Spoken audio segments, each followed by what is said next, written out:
you so much. Ziko mwambili Lieutenant General Sonti boyamba mene ananini na chia moja tibepesa chifuka cha kuluza okundika anu masiku 29 napita awo Ivan kupepesa uchekera kwa anthu akuchekera kudedza kasina. Ndimafuna ndiyambira mene alekezera ya chair pofusa nkhani ya phone mene muda yankhwana ndi Koma pakati pa 8 ndi 9 o'clock madzulo wapa 10.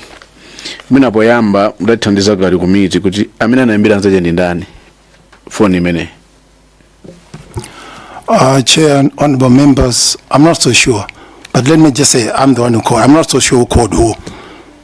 I can't verify, but we did talk that particular day. Chabwino, mu conversation yanu mudayanka kuti you believed kuti the plane has crashed. Kuti ndege yagwa, mna ndichikupiri ndege yagwa fika ntame mayankhula nayo.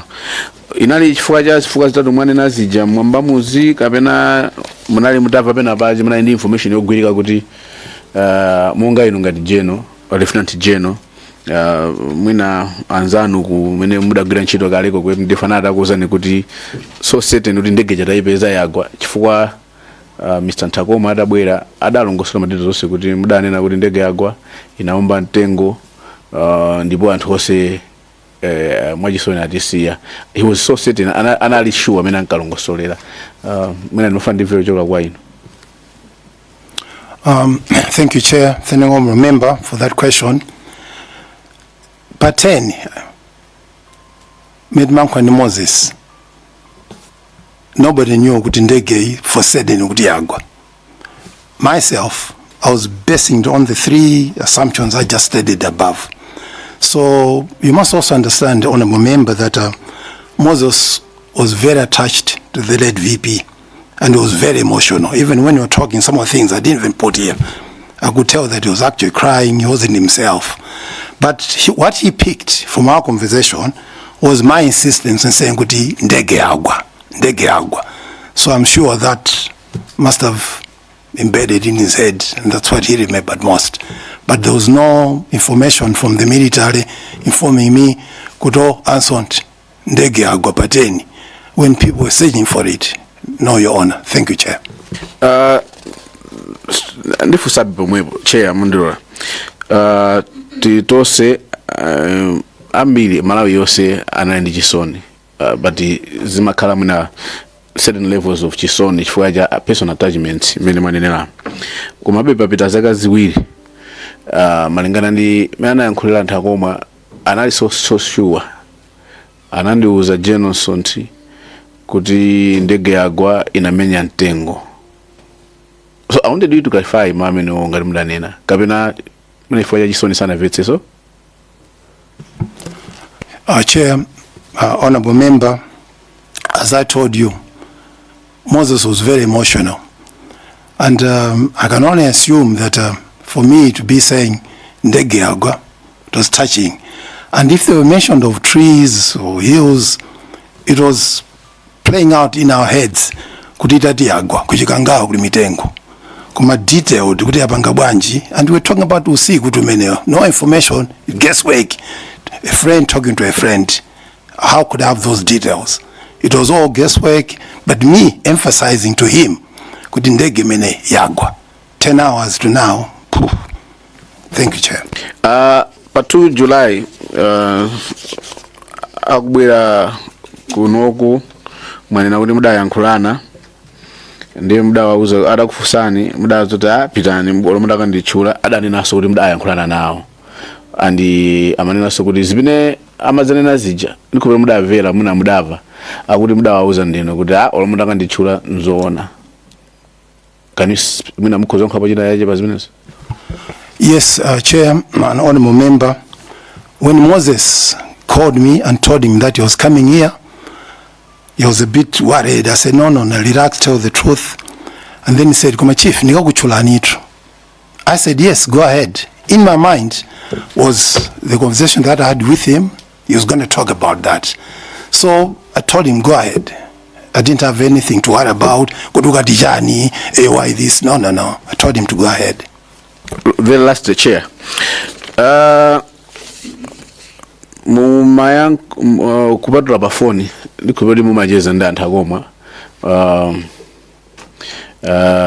mukakhala malo golf club ndikuna koteroko malo otero amene anatchulira ever heard him akulongosola nkhani imene fika kuti kumalo amene amakhala amapezeka nthawi ambiri zimene azanena muno zicha amazinena pena paliponse samazidziwa iniwo aseko mukakhalapo how true is that kuti amanena zimene zicha evidence imene mudapatsa inu ija conversation ya inuyo ndiwo amanena mawu za anthu for example golf club adachula malo angapo were you part of that kind of circle and discussion? Chair and honorable members, what you must realize, when my wife was sick, I put everything on hold.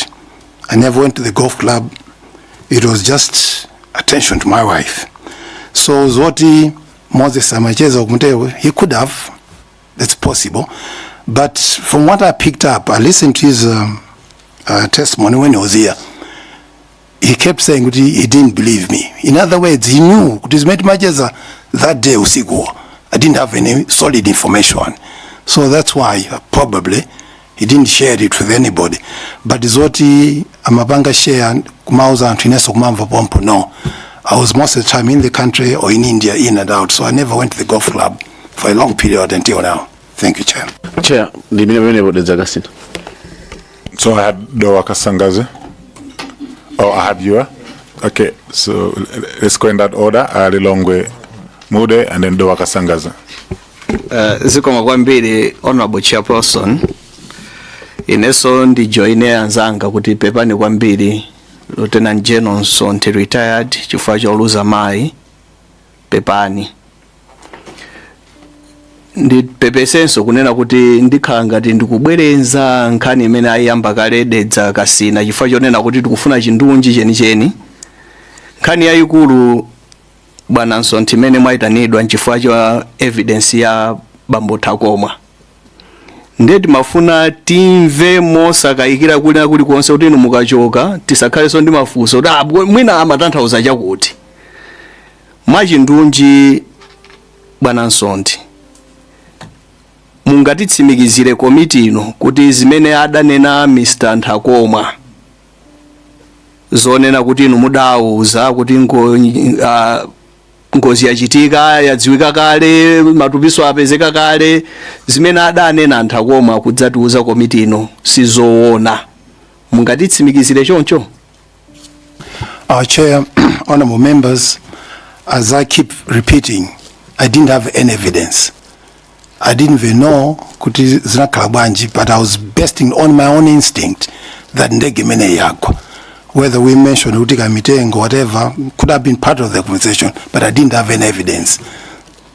Thank you, Chair. Zikoma kwambiri. Funso langa lachiwiri likhalanso ngati ndikubwerenza koma ndikufuna ndimvetse. Tsiku limene amabwera pa 2 adanena kuti adakuimbirani tipota zavomerezedwa kale kuti munayimbira. Adakuuzani kunena kuti ineyo tu evidence yanga imene ndikukapereka uku ndikanena zakuti zonena kuti inu munandiuza. Adanena ma details kapena kunena kuti zimene adzanene ku komiti kuno zija adanena zimene mudamvera adakuuzani? Chair, honorable members, Moses just said, Chief, I'm going to mention your name. Do you mind if I mention your name? I told him, go ahead. I was full of confidence with that.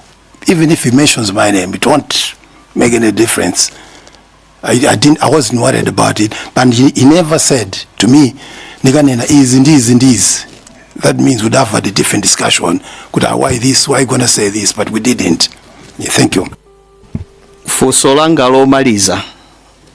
Jeno, inuyo mutamva zimene adanena Koma ku komiti kuno, mudamva bwanji? Chair, it's quite sad because part 2, that's when my wife was very, very sick. Part 3, when you're interviewing, that's when my wife passed away. So there was a lot of backlash from a lot of people. But I said, Amy, leave it. And I was with Mose. He's a personal friend. He was there at my house. So this thing, when it was happening, I just ignored it. I said, let me concentrate on mourning my wife. But deep down, I knew. I even shared with a few people. I said, no. Moses just picked just a highlight. But there was more to it. We discussed about Anna Kalabanji corrected me. I made a libo, etc., etc. So that's how it was that day, part 3. So, Chair, omaliza ndipempho kuti mmene atiuzira bwana Nsonthi Ntakoma adakumbutsidwa kangapo kunena kuti munalumbira ndipo iwo amakhala kuti ndalumbiradi, koma zikuoneka kuti zimene adanenazo sizoona. Nde ndikupemphani Chair komanso kuti tione kunena kuti kodi Ntakoma tipanga bwanji monga mwa malamulo. Zikoma kwambiri Chair.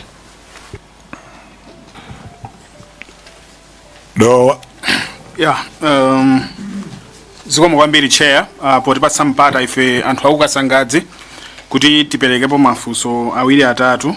Poyambirira ndi ajoina anzanga kukupepesani General Nsonthi chifukwa cha imfa ya amayi akunyumba kwanu.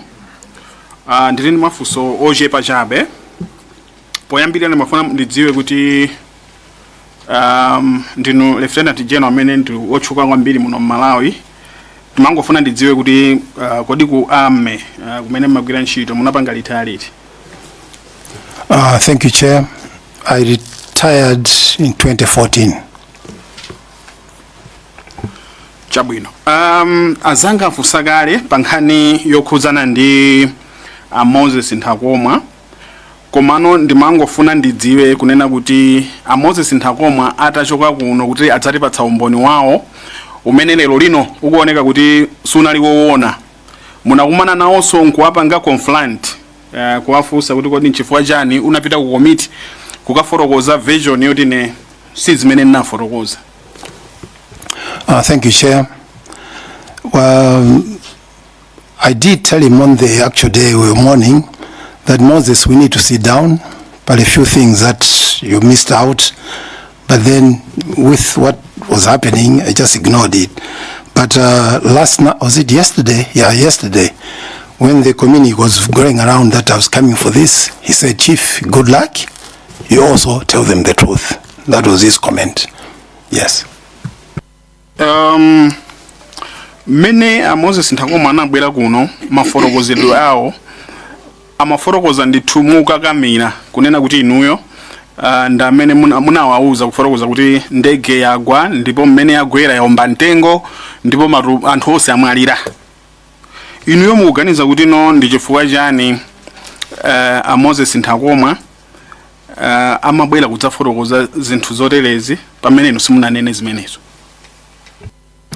Honorable Chair, honorable members, I cannot exactly know what was going on inside Moses' head, but we must all remember this was 2 years ago, and the closeness, as I keep repeating, of Moses and the late SKC was very close. So a lot of people were confused that very day that it happened, and the next day when we learned ndege jaipeza, and there were also, remember, pictures circulating. Him, all of us seeing our dear friend late Salos, the way he was, very emotional, very tough. So my thinking, I'm not sure, but my thinking, with that, with time, Moses must have said, kudibana Josikuja, not a manena zone, wouldn't get their guard it. From what was now what was the truth on the 11th. But on the 10th, I had no knowledge. So I'm looking at, with time, with the images that came, possibly that's what came to his mind. Thank you, Chair. Mukufotokoza kwanu manena kuti no panali ma factors atatu why you believed the plane had come down.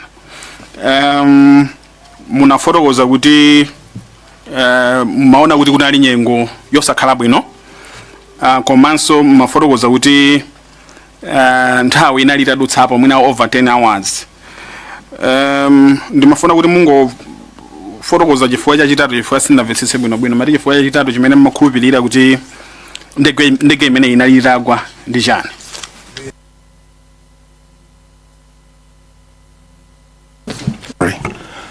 Through you, Chair, the three reasons, the last one was time. I looked at Gamba Mawa 10 o'clock when they're supposed to land in Mzuzu. The whole day, mpana usiku, Chakumateni, when we were talking, there was no way our professional pilots would just sit with the vice president, no communication to the whole Malawi, and just keep us in the dark. No, something bad had happened, and I personally believed it must have crashed. Chair, mafuso anga na amene ziwa mwambi. Planta malabada, ndeti bwere, yamba dizomba tonde, anendeze mayana.